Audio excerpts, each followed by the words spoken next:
Ladies and gentlemen, welcome to another episode of the Resource Insider podcast. And today I am here with Mr. Patrick Evans, the CEO of Mayfair Gold, the chairman of Pan Global. We got a lot to talk about. How are you, Patrick? Great. Thank you for the opportunity. Appreciate it, Jamie. So I should have asked you this when you came into the office today, but why are you in town? I assume you're here for Roundup. That's correct. Roundup. Yep.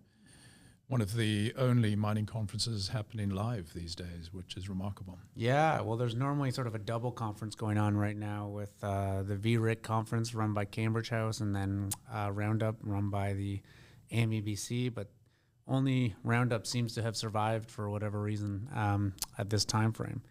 I'd like to get started with giving people maybe the sort of 30,000-foot overview of who you are and what you do. We won't get into too much detail, just sort of the overview of what you're doing, or rather what you're doing at Mayfair and at Pan Global, just so to give people who've not heard your name before a primer. Sure. So I've been in my mining career started with the old Placer Dome, which, as you know, was the second largest gold company before it was acquired by Barrick. And about 5 odd years ago, I moved from Placer Dome to the junior sector, more out of a desire to get things done. Over that period, what I've done is looked for assets which, for one reason or another, are underappreciated, undervalued, and consequently, cheap, for lack of a better phrase. In a couple of instances, I've built mines. Built a platinum mine in South Africa. We built a diamond mine in the Northwest Territories of Canada. But generally, what I've done is looked for assets which are better placed in the hands of a senior or intermediate producer rather than the hands of a junior seeking to develop a $500 million or $1 billion mine. And the net result of that has been 7 liquidity events with junior companies over the last 20 odd years, and the returns for shareholders have been robust. So I've continued to do that, and in the case of Mayfair, the Fengib project in Ontario falls fairly in that and squarely in that description of a misunderstood, underappreciated asset in a prolific gold-producing region. And the same thing with Pan Global. You've got this prolific Iberian pyrite belt with monster mines right across the belt in Spain into Portugal. And there's this one area, the Escacina project, which was left dormant and ignored. And Pan Global managed to acquire it. And our first drill hole was a discovery hole. And the company's gone in less than the last 2 years from a market cap of about 10 million to over 100 million. So that's kind of what I like to do is take assets up the value curve. Nothing remarkable. I bring a good team around the asset. Yeah. Usually people I've worked with before. We take it through resource delineation, feasibility, permitting, and all designed to build a mine. But as it has happened many times before, on that journey, it's almost inevitable that a producing company seeking to replace depleting reserves will come along and make an offer that the shareholders find attractive. Now, there's never any guarantee, and the work we do is designed to support the development of a mine, the operation of a mine. And that's what we're doing at Fengib with Mayfair and at Escacina with Pan Global. So I want to get into some detail on Mayfair and Pan Global over the next 45 minutes or so. But you said something there which kind of caught my attention, which was the idea that you're looking to work with assets that are kind of destined to be in the hands of majors as opposed to be small juniors. I think a lot of investors at home, a lot of professional investors, they're looking to invest in those type of assets as well, those things that have sort of big takeout potential. When you're, sitting at home in between projects, looking for the next thing you get involved in, what are the characteristics, at a very high level? And I understand it's going to be different for gold versus copper versus diamonds, but what are the characteristics you look for a kind of an unloved project, perhaps, or an unknown project that has the potential to be taken out by a big, significant mining company? That's a fair question, and it's an important question. And look, I'm completely agnostic. I've done, copper, nickel, diamonds, gold, you name it. For me, the only two critical things are: what's the rock value, what's the value of the ore in the ground, and what's it going to cost to take it out and process it and sell it. And if a very simple calculation, but one that's so often ignored by very, very smart people. What is your projected operating margin? So let me give you the example of Fengib, Mayfair's project. At Fengib's grade and $1,700 gold, the rock value is $50 per ton in the ground. Okay. The typical Timmins area open pit mining costs, including processing, is about $26 per ton. There's your answer. You've got an operating margin of roughly 50%. Now, that's where you start. There are other things, of course, which you have to take into consideration. Most importantly, can you get an asset permitted? It's pointless investing the time, energy, and effort and money in an asset unless you have a high level of confidence that you can get it permitted. So starting with that simple premise, rock value minus projected operating costs to give you your operating margin, and can you get it permitted? And I will look anywhere in the world. I've worked on all 5 continents, Eastern Indonesia, South America, the Northwest Territories of Canada, Africa, and a number of countries. Of course, the political risk varies dramatically, but at the end of the day is, can you get it permitted, and will you make an operating profit? And are you reasonably comfortable that nobody's going to take the asset away from you through some sort of expropriation? Is there a country that you've worked in or a region that you greatly enjoyed, or you found a very good process that other people might have thought that was a hard area? I've enjoyed working everywhere that I've worked. All the experiences have been different. Yeah. I've enjoyed particularly my engagement with the local Aboriginal communities around the world. And, I'm involved as chairman of another company called Mirasol Resources, which is very active in Chile and Argentina. And,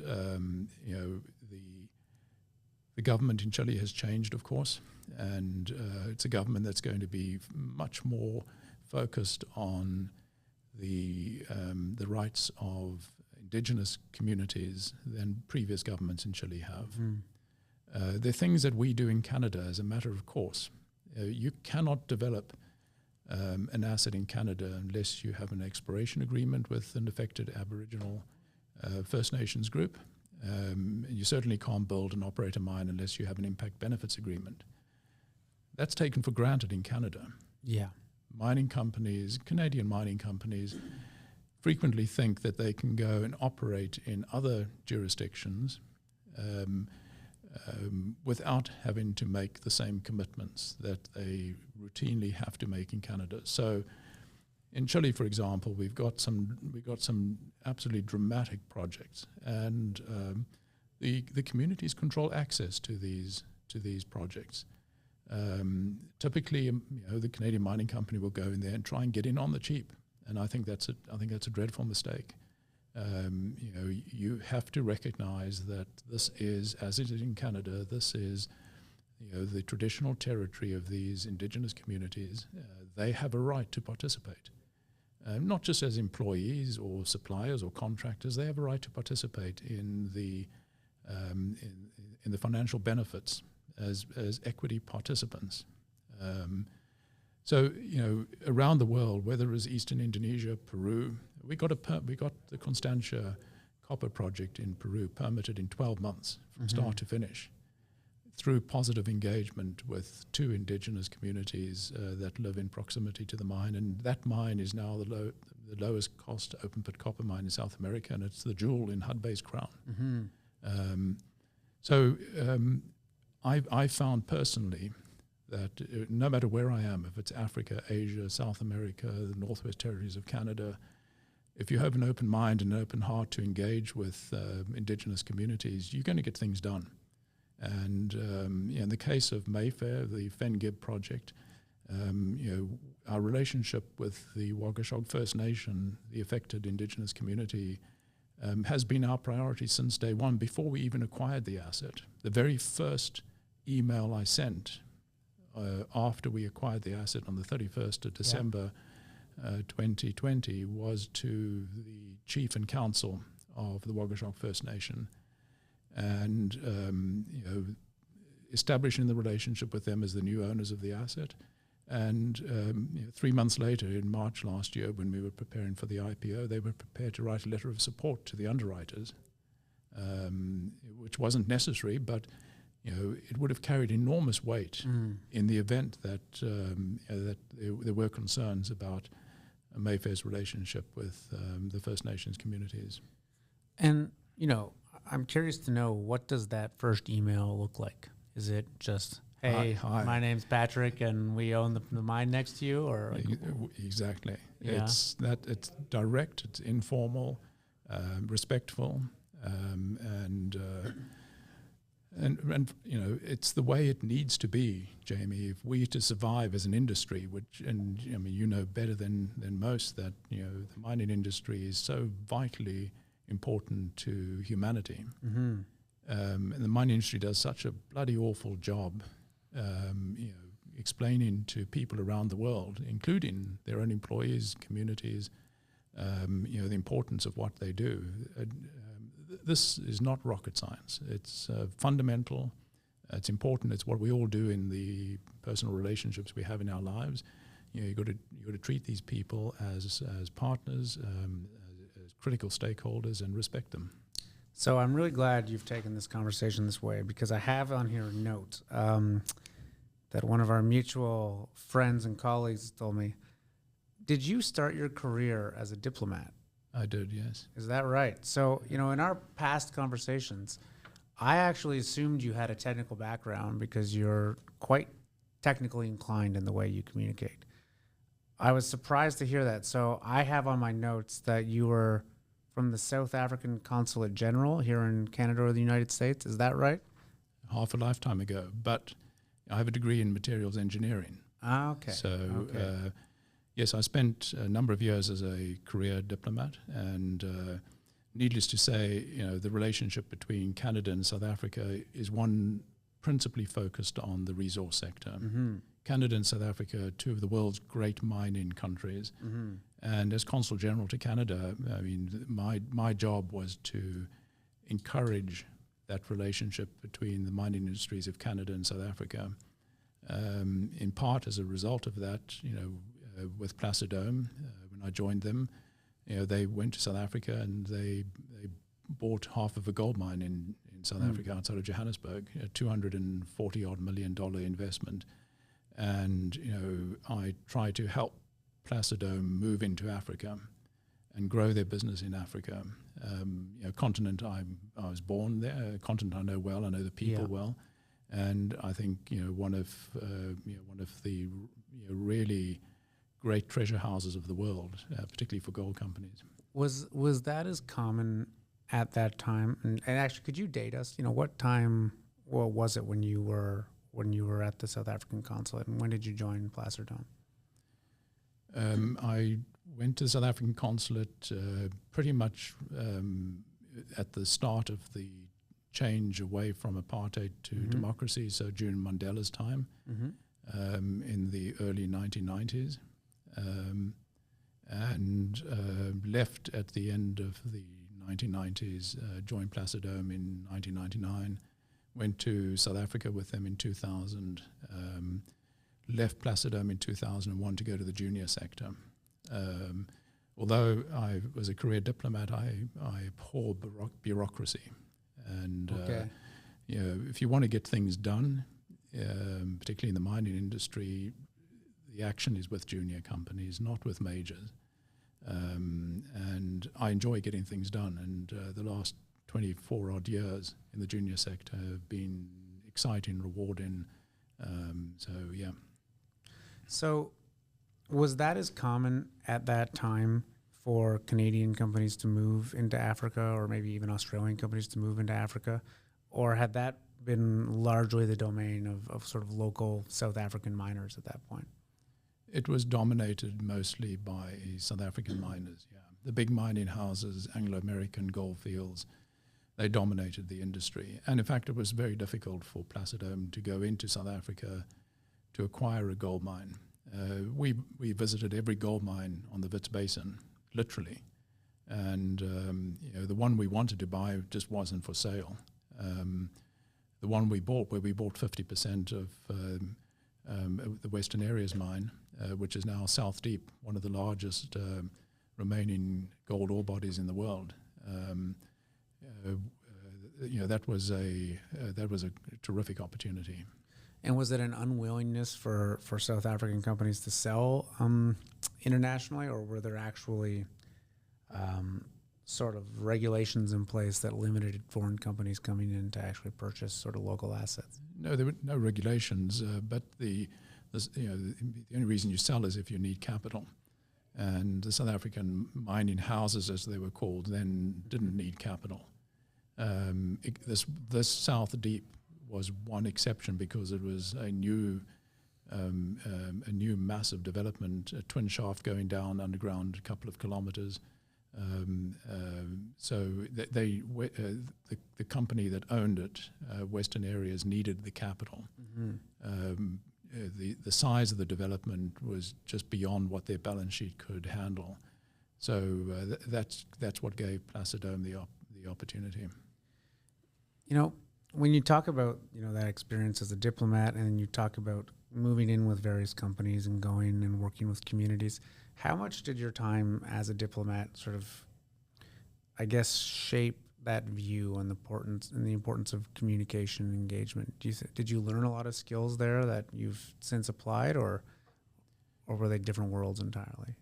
No, they're not. I mean, it's all about relationships. Communication and understanding are the two key words.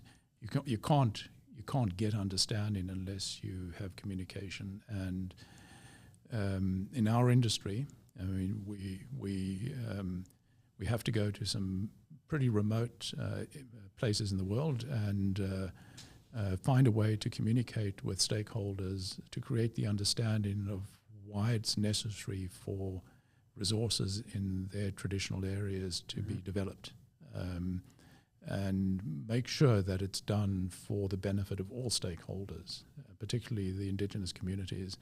They're not dumb, because they haven't traveled to New York and London and Toronto. It doesn't mean that they're not smart.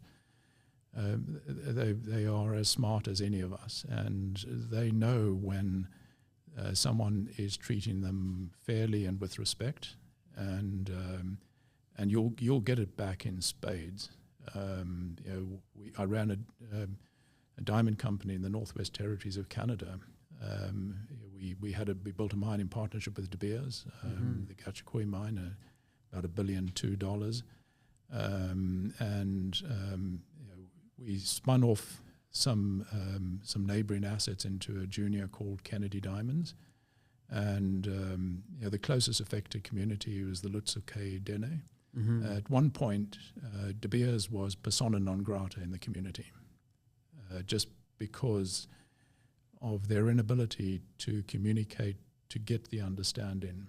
And our little company, Kennady Diamonds, we were the favourite mining company of the community. As we could go in and out of the community, we got their support for absolutely everything that we asked. How did we do it? I went to the community before I went to the project. And I told the council and elders that I wouldn't walk the ground at the Kennedy project before they came with me. So a small gesture like that, speaks, to where a junior company's coming from. So our first visit to the Kennedy project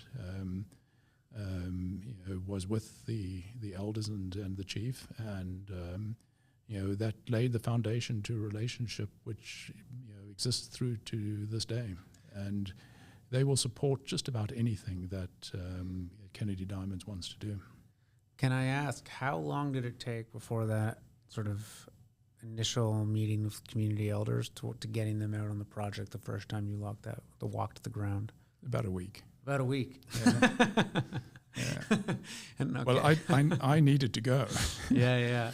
I'm just laughing. I mean, how long did it, take De Beers? I guess they never got that sort of support. Well, they have the support now, but it was a tortuous process to get that support. And I don't want to speak on behalf of the community, but does De Beers enjoy that level of respect now that they could have then if they had approached it differently? Probably, yeah. What do you see companies most often do incorrectly when they're moving into a new community or a new location? What are the common mistakes you see that it sounds like could potentially be very easily avoided? They send in technical guys. Yeah. They send in geologists. Look, geologists are, they are R&D of the mining industry. Without them, we would have no industry.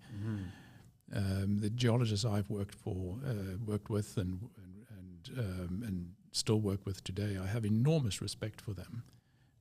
But they have a specific skill, to send a geologist in who has no training or experience in engagement with indigenous communities and expect that you're going to get a positive result is simply unrealistic.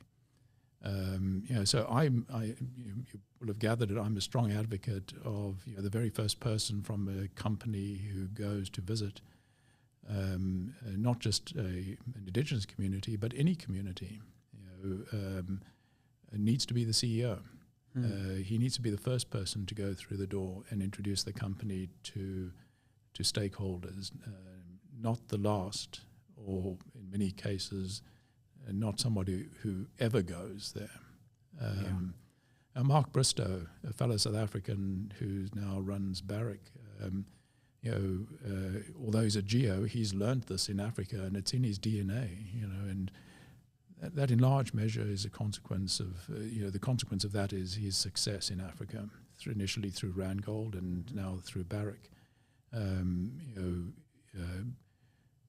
Pretty much every key stakeholder of Barrick has met with Mark Bristow, and they've got to know him, understand him, respect him, and that's enabled Barrick to do business there.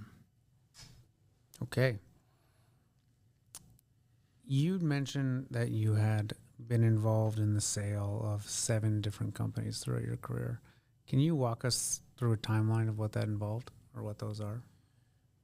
Yeah, I won't drag you through all of them, but the first experience was initially an unhappy one. I ran a company called Southern Platinum, which we listed in Toronto, and it was also listed. It acquired a public company in Johannesburg, listed in Johannesburg, called Messina Platinum. They control the Messina Platinum mine in the north of South Africa, and we funded and built the mine.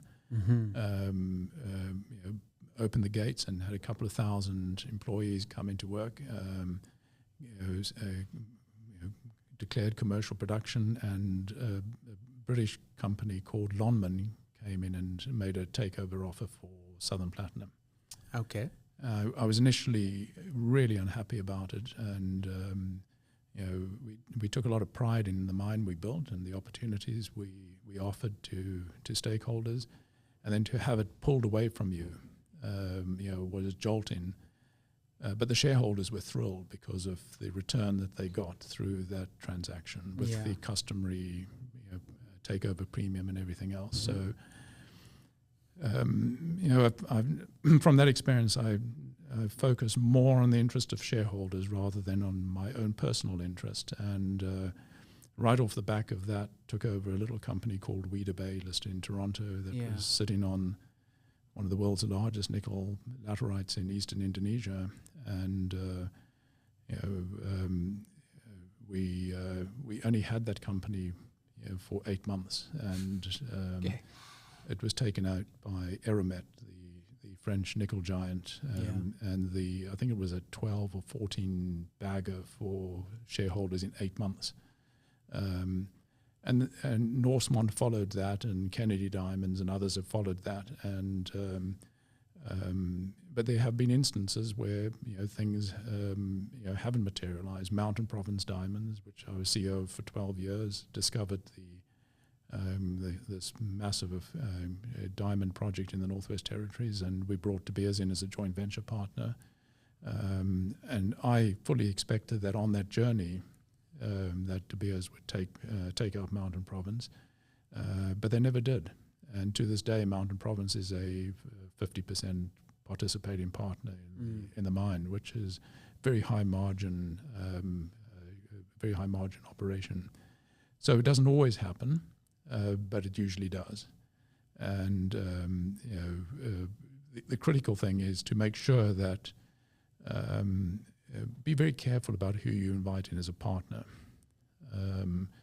not just at an asset level, but also at an equity level. And I'm sure you've seen it frequently where companies may, in part out of desperation, offer equity to a producer, even if it's a modest equity position, below 10%. That can have the effect of sterilizing the value or the potential value for shareholders. Can you elaborate on that, how that might happen? Well, take a company like Pan Global. We make this fabulous discovery, and suddenly, we find that we have this very large group of new best friends who are intermediate and senior producers who want to offer us the world, and most particularly want to offer us money. And we've been very disciplined in not taking the money of any strategic partner. Next to hydrogen, money is the most abundant thing in the world, and the equity markets in Canada are incredibly efficient, and for good, robust assets with solid management teams, you will always be able to raise the equity you need to advance projects. So Pan Global is completely independent. And what's the risk there that one of these companies comes in, buys 9% of Pan Global, and then how does that isolate Pan Global from a potential takeout? Does that isolate other potential buyers and say we don't want it, or how does that work? Exactly. You bring in a senior producer with a small equity position, and the others will say, well, they've got a competitive advantage. We're not going to be able to compete with them. They've got a toehold, and that caps value for shareholders. And then you, of course, ultimately, and look, this is what, in a sense, Mountain Province did. De Beers didn't have an equity position in the company, but we gave them half the asset. And the effect was the same. It kind of sterilized the upside for shareholders. So you always want to keep that optionality, not give anyone a toehold position in the company that's going to serve as a deterrent for others. We like everyone to line up at the line at the start of the race on equal terms, and may the best man win. A lot of people that listen to this podcast are people that work in the mining industry, and they're, geologists or engineers or CEOs of junior companies. And I'm sure something they would want me to ask you, and something I'd be curious as well, is if you're starting with a junior company or maybe even up to a mid-tier,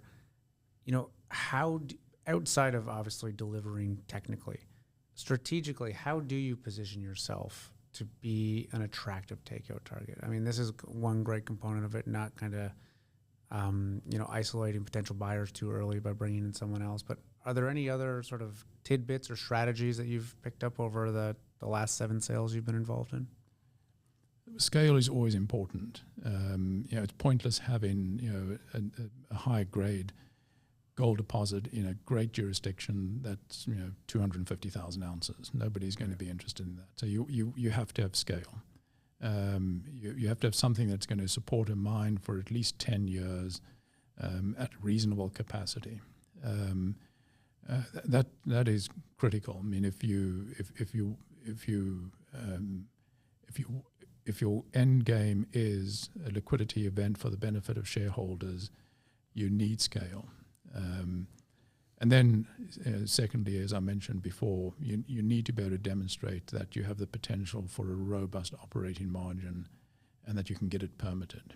You tick those 3 boxes, and any producer, because of course the range of producers, stating the obvious, is very, very wide. You've got small producers need to replace their reserves as much as senior producers need to. But you need to have something that can demonstrate a mine life of at least 10 years. Yeah. I was thinking before, you mentioned one of your first companies you sold, the platinum projects in South Africa. Did you go into that thinking, this is great, I'm going to be running this mine, I'm going to be running this for the next years or maybe decades? And did that experience shifting it kind of change your view, that experience selling it, did it kind of shift or change your view on value creation in the mining industry, or even maybe what you were good at and interested in? It did, and it changed it in the sense that it was less about me and more about the shareholders. And if you take care of your shareholders, you're going to take care of yourself. But don't put yourself ahead of your shareholders under any circumstances. And of course, our plans were to grow Southern Platinum beyond the Messina Platinum Mine, to acquire and develop other deposits as well. But the premium that our shareholders was offered was eye-watering, and the consequence of having recommended it at the end of the day, which of course we are obligated to do. Is that those investors then followed me through all my other companies and still follow me through the companies I'm involved with today, even though that was 20-something years ago.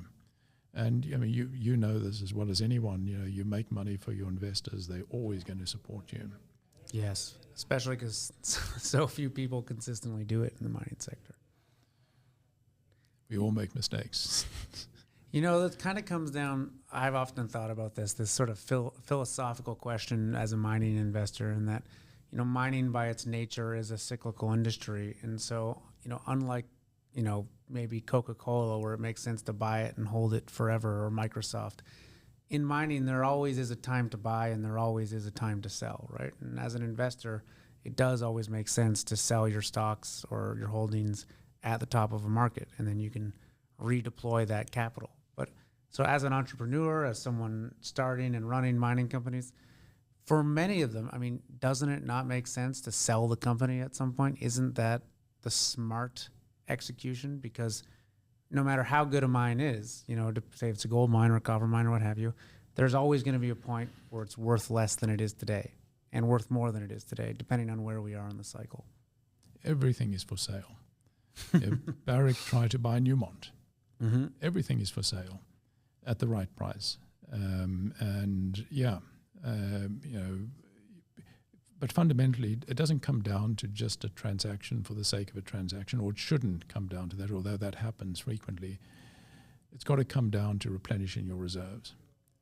And every minute of every day, every mining company in the world, producing mining company in the world, is depleting their reserves. And they have to replace them. And we all know from decades of experience that major mining companies are not really sufficiently entrepreneurial to make discoveries. Mm-hmm. Discoveries are made invariably by juniors. Beyond the bureaucracy, there isn't the same drive. And I've worked with geologists in major mining companies. I've worked with geologists I do now in junior companies. There isn't the same drive where in a major company where your geo is thinking about the company 24 hours a day, dreaming about the company. There isn't that same. So a company like Mirasol that I chair is one of the most successful exploration companies in Chile and Argentina. It's been around for nearly 20 years.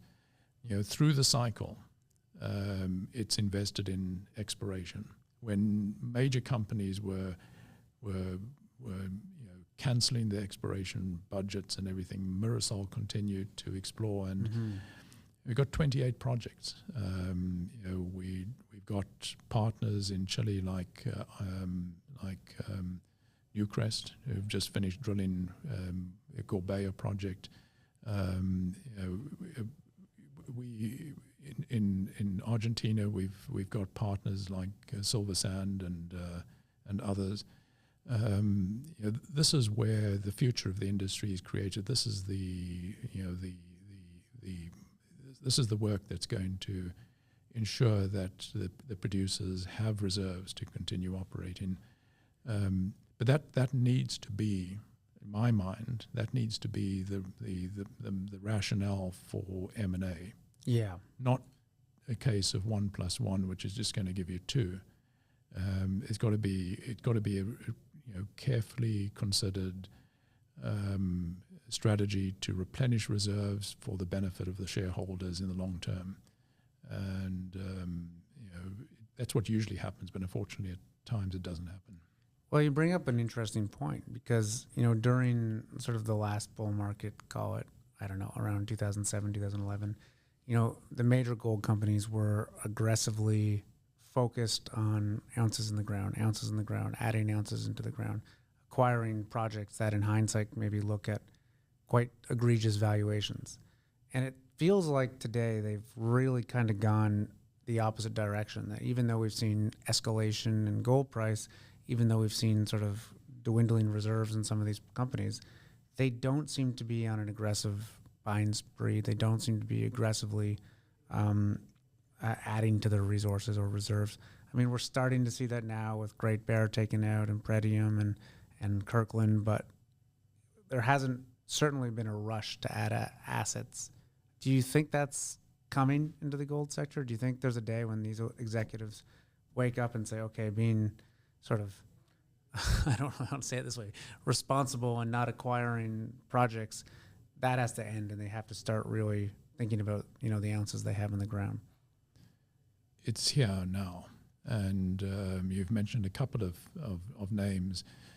There are some companies that think that they can acquire assets for no premium. Forget about it. That's never going to happen. If you get an asset for no premium, you're buying a dog.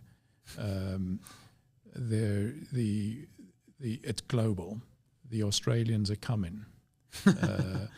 They, in fact, are here. Evolution. We've got one right over there working on the computer. They come in, and I must tell you, I've worked with a lot of Australian geologists and engineers, very, very well trained, smart guys,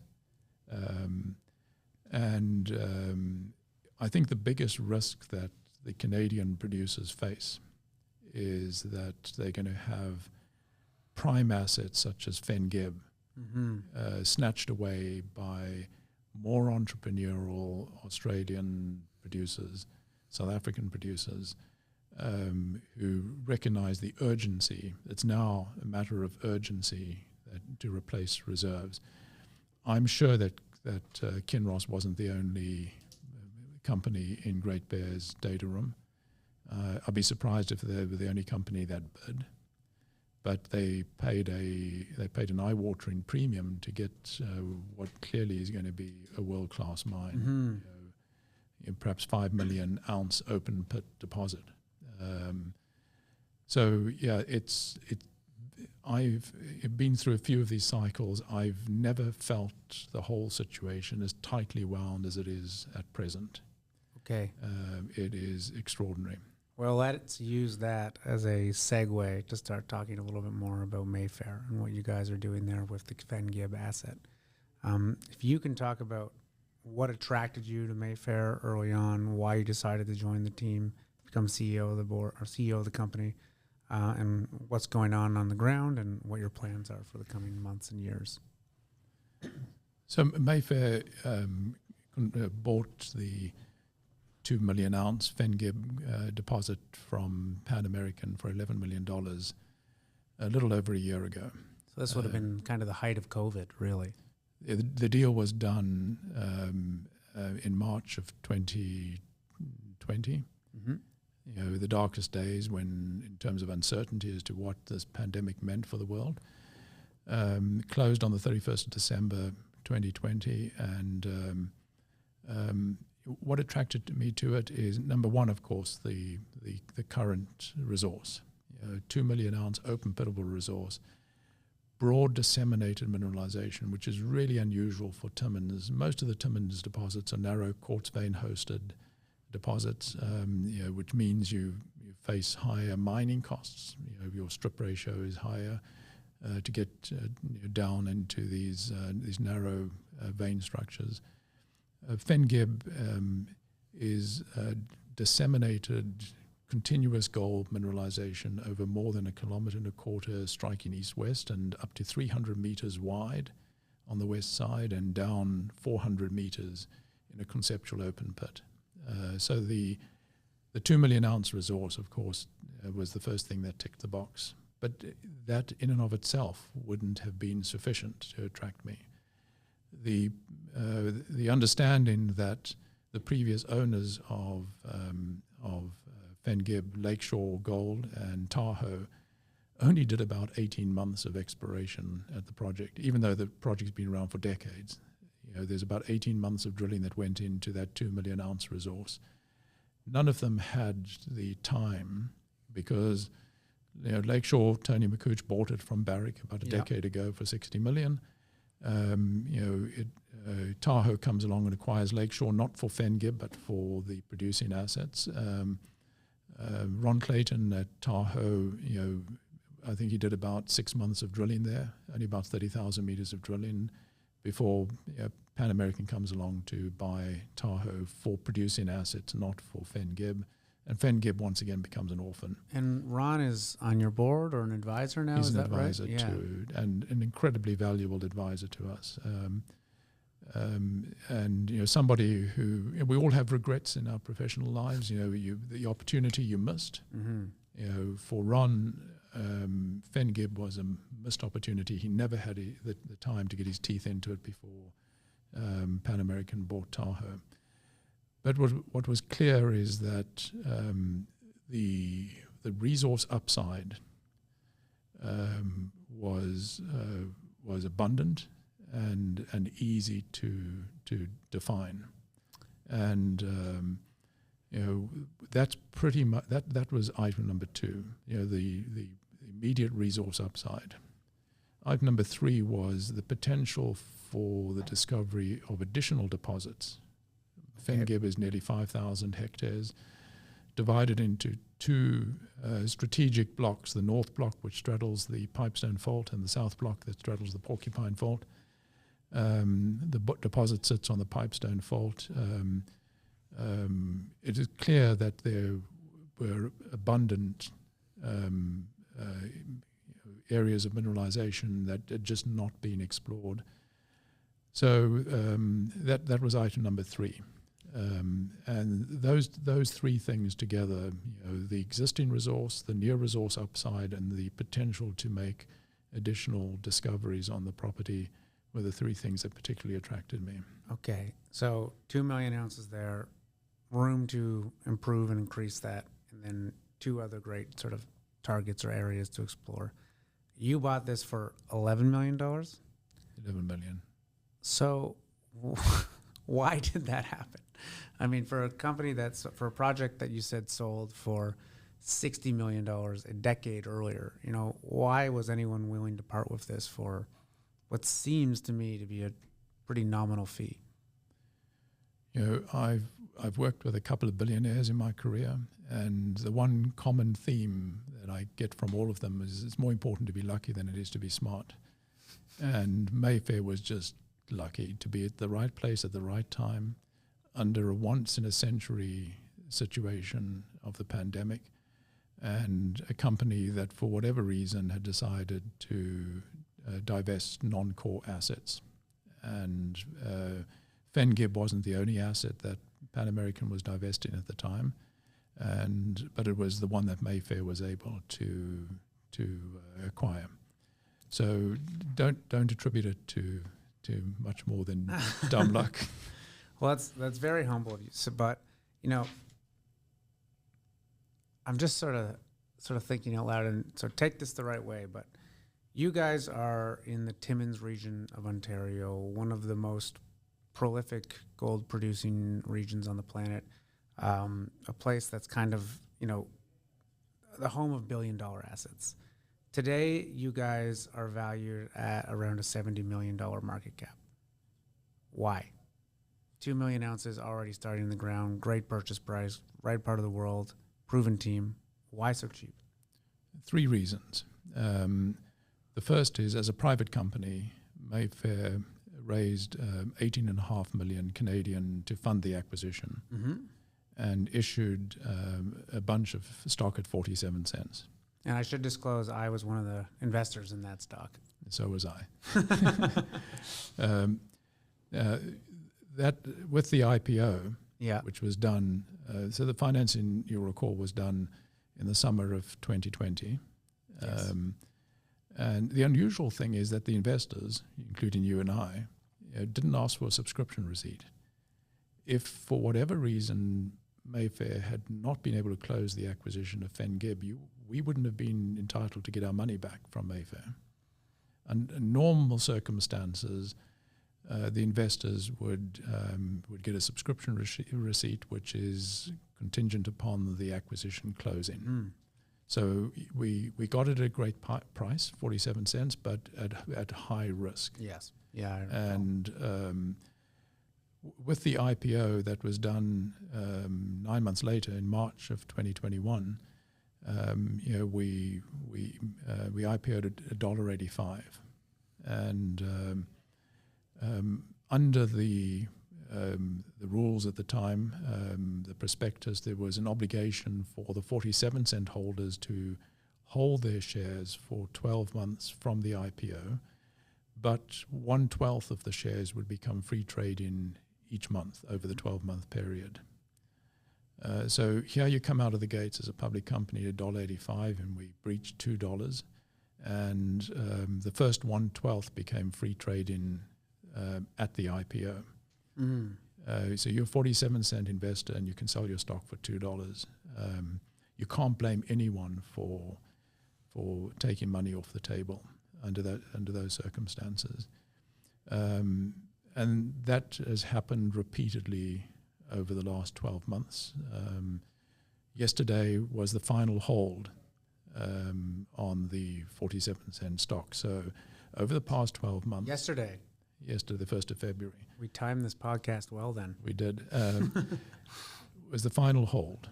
And, we think that those 47 cent holders who have wanted to sell their shares are pretty much done now. Now, the flip side, of course, is buyers are just as smart as sellers. And the buyers have known that 47 cent stock is coming to the market once a month. So people that want to buy are just basically waiting to get it on sale on the 1st of every month. Why would you go and pay $2 for it when you can get it at 70 cents? Right. So that served as a unintended cap on our share price, and a significant one. That's the one element. The second element is there's some urban legends around Fengib's metallurgy. There's many people who think that Fengib is refractory ore, and refractory ore, of course, translates to high costs. in the work we've done, and we're busy with advanced met testing right now, in the work that we've done, particularly thin section petrology, we know that the gold is not chemically bonded to the sulfides at Fengib. It's not refractory. There may be isolated areas where it's more bonded than other areas, but we are quite confident that we are going through the met testing that we're doing now.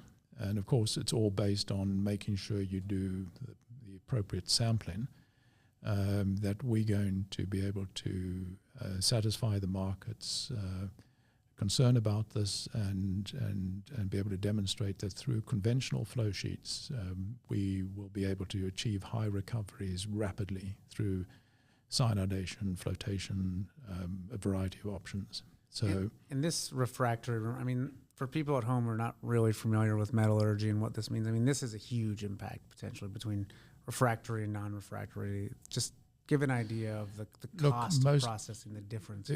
All of Nevada is refractory. Nevada has some of the world's biggest gold mines, most profitable gold mines. It's all refractory. Refractory is not a death knell for a deposit, but it translates to high capital, high operating costs. If you have to do pressure oxidized leaching, roasting, things like that. If your asset is small, then the asset may not be able to bear those high capital and operating costs. Okay. That's fundamentally it. So that's the second. The first was the 47-cent shares. The second is the urban legend about refractory ore, which is untrue. And the third is quite simple. 100 million market cap is a magic number for most of the specialist investors, the gold funds, the resource funds. Their mandates just won't allow them to invest in a company with sub 100 million. We will have to breach $1.25 share price to once again breach 100 million market cap, and that will open up the whole universe of specialist investors. So what's going to happen over the next 4, 6, 12 months to get there, do you think? As I said, yesterday was the final hold on the 47-cent shares. We're all sitting watching to see how much 47-cent stock comes for sale this week.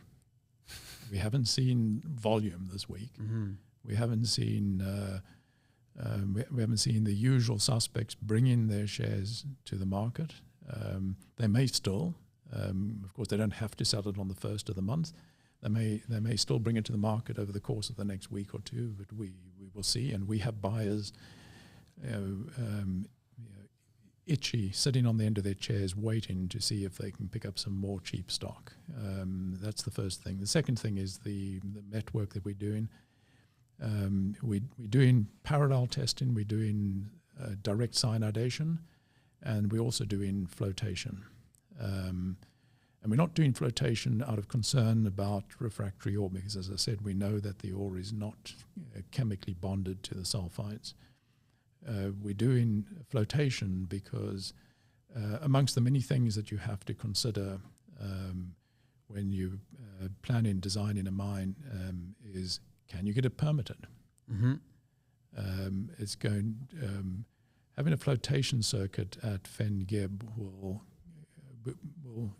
be about 60% cheaper from a capital perspective than a traditional cyanidation plant. Your OPEX is about half. Your permitting time is probably half because you're not dumping cyanide or acid generating rock in the countryside. Your closure and reclamation liability, something for some reason everyone seems to forget about when looking at what the value of an asset is. How much is it going to cost you to close and reclaim? I ran Dominion Diamonds, the world's number three diamond producer in the Northwest Territories. The closure and reclamation liability at the Kennady Diamond mine is about $340 million. And our neighboring mine, Kennady, Diavik, that we had a 40% interest in with Rio Tinto, that's got a closure and reclamation liability of about $340 million as well. Yeah. That's a big number, and regulators expect you to fund it. Yes. So you've got to understand before you start, got to understand what the closure and reclamation cost is going to be. When we consider our flow sheet options for treating the ore at Fen Gib,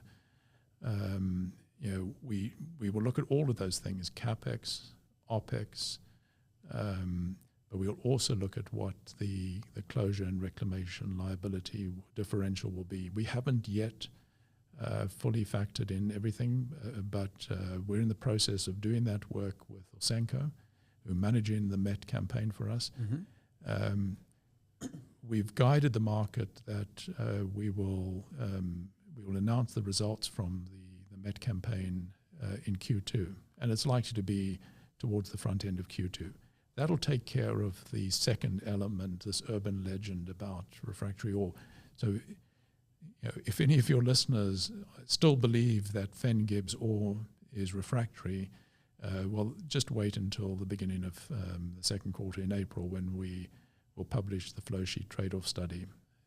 That's going to flow into the maiden PEA for Fen Gib in the third quarter, which will be done by Ausenco. Mm-hmm.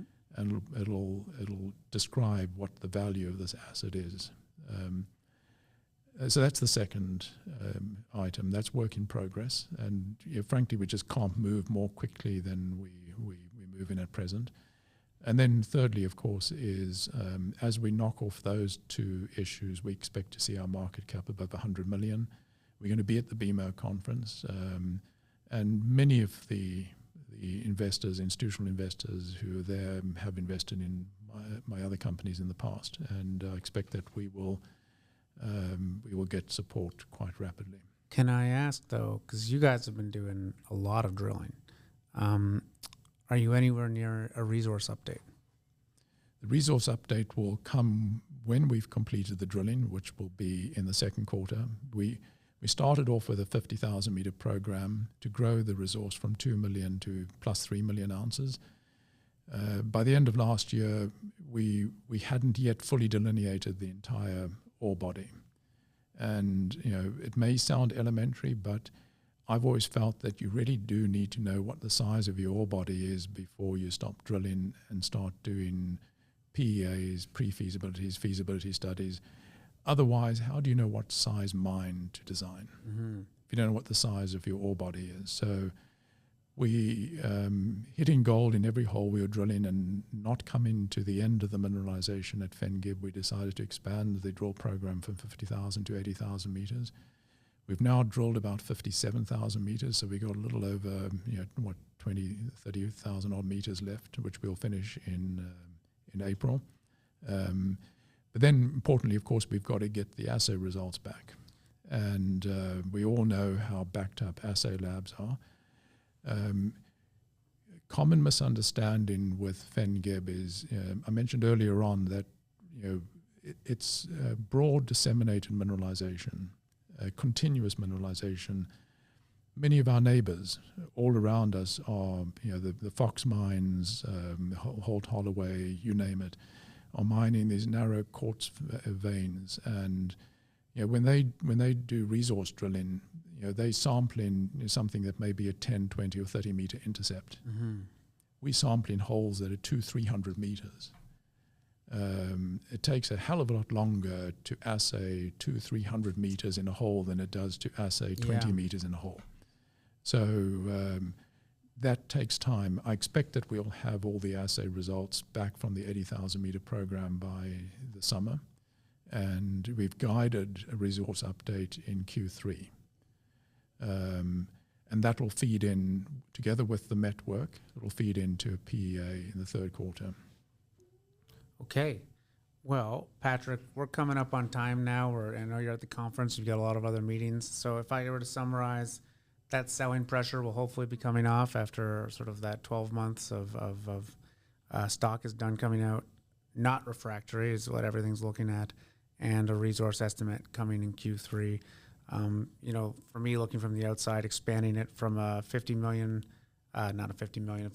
meter drill hole campaign to 80,000 is probably a good sign that you're liking what you're seeing. Anything else investors or potential investors should be thinking about when it comes to Mayfair? I think we've covered it, Jamie. And please visit mayfairgold.ca. My phone number is on the website, and if anyone has any questions, concerns, would like to come and visit us, don't come now. It's pretty cold, but you're very welcome. So please just connect with us. All right. Well, thank you very much for taking the time today. Thank you, Jamie. All right, ladies and gentlemen, that is Patrick Evans from Mayfair Gold and Pan Global, which unfortunately we didn't get a lot of time to talk about, but do check them both out. Thanks for watching.